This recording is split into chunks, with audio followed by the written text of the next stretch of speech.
I love the baptisms. They're always so much fun. I'm fond of saying a couple of things to parents. Number one, if the baby cries, everybody loves it.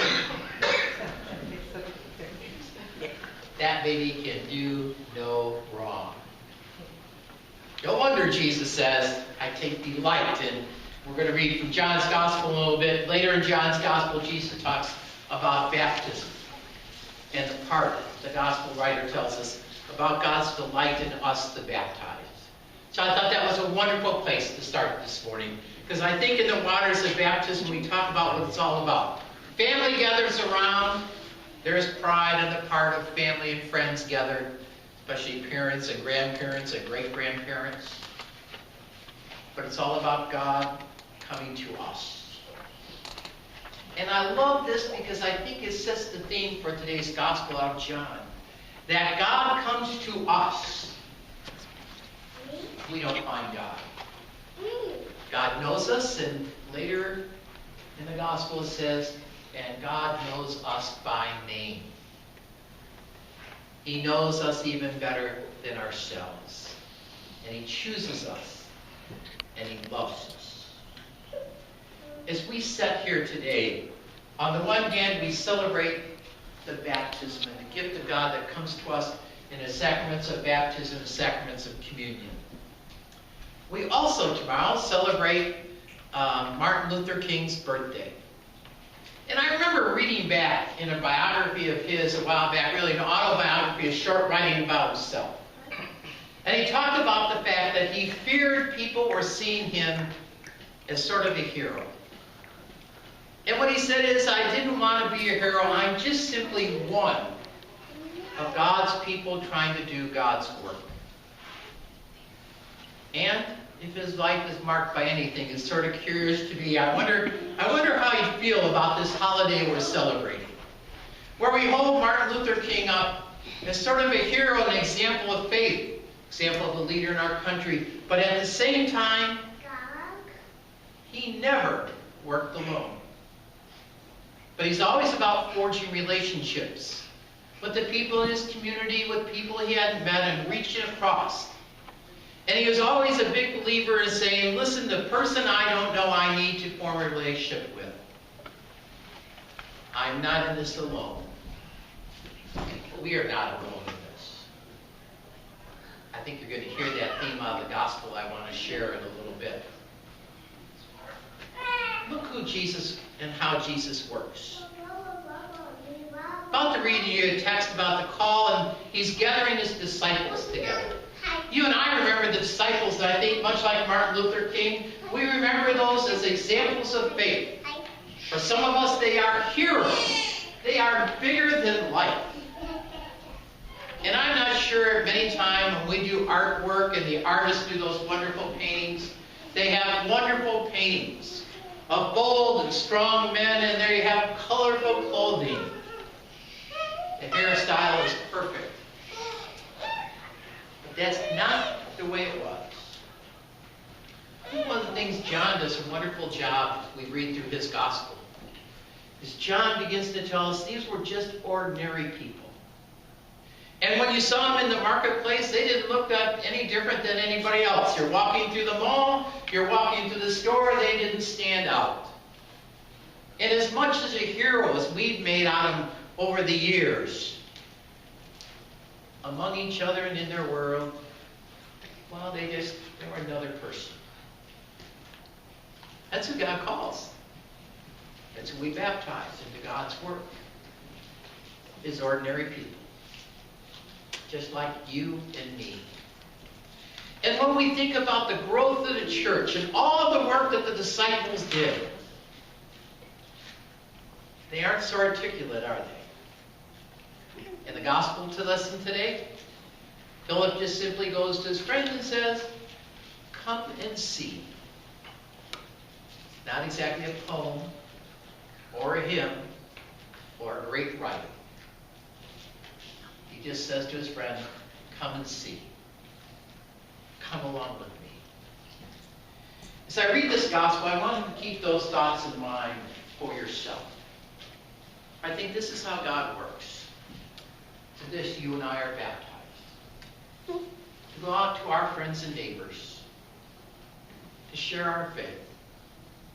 In simple words and in daily life. And the heroic stuff, well, let somebody write the books after we're gone. But let us know this day we are the baptized, and God comes to you and me. He knows you by name.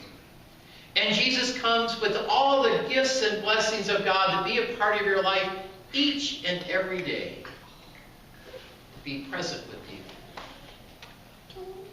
As we read these scriptures, begin to think about how God really works in our life.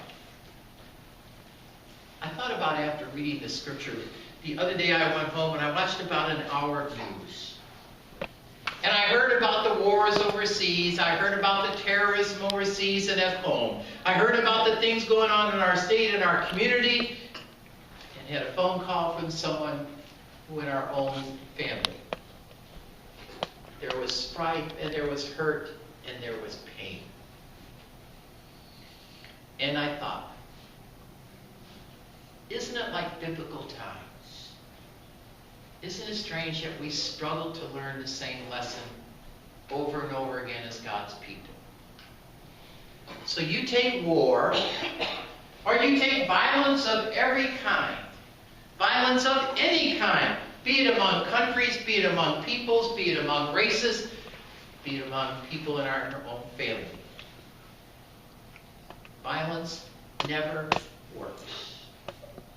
In fact, think about this with me and maybe pray about this in the coming days. Wherever there is violence, for whatever reason, it simply produces more trouble and more hatred.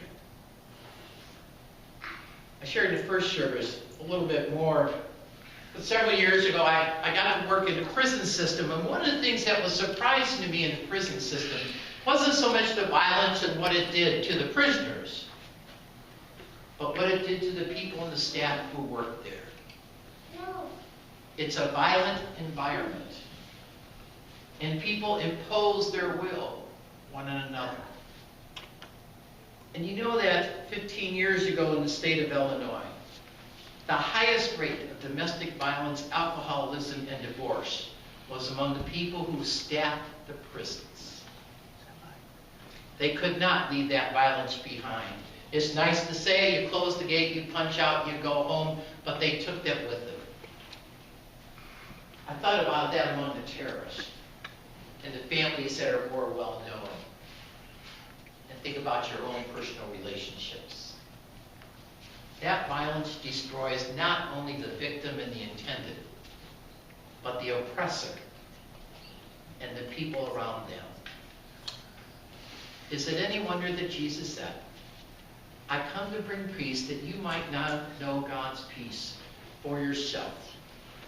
And in the waters of baptism, in the bread of wine and communion this morning, let you and I remember that God comes to us, that we might be reconciled to God and at peace with our God, so that we might bring peace to all our relationships, among family, among friends, in our community.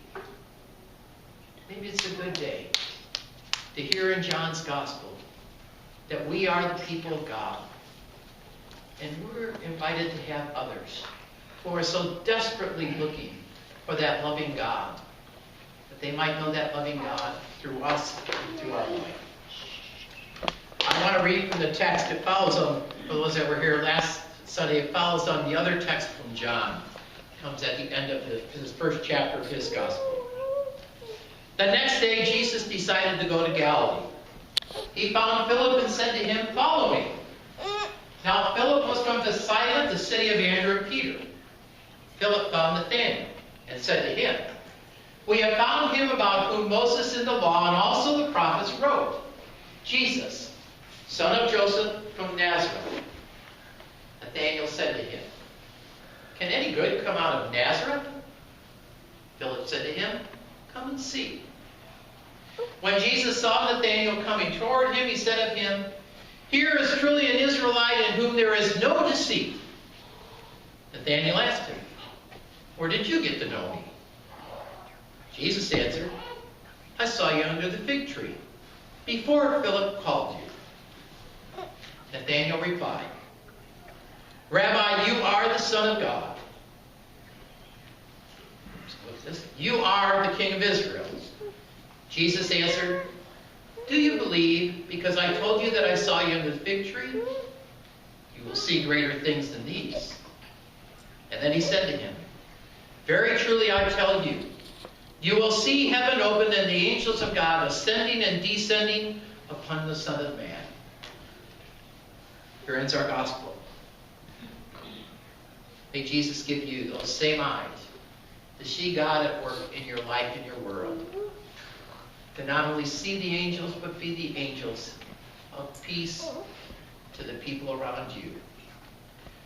I want to join in the bread and wine of communion which Jesus gave to us. As we do that today, let me say two things. One is, keep in mind God coming to you in the simple bread and wine of communion to be a part of your life. And if you see yourself as ordinary people, well, then you're in the crowd with John and Nathanael and all the disciples and the people of faith that have gone before. Secondly, a communion a little bit different this morning.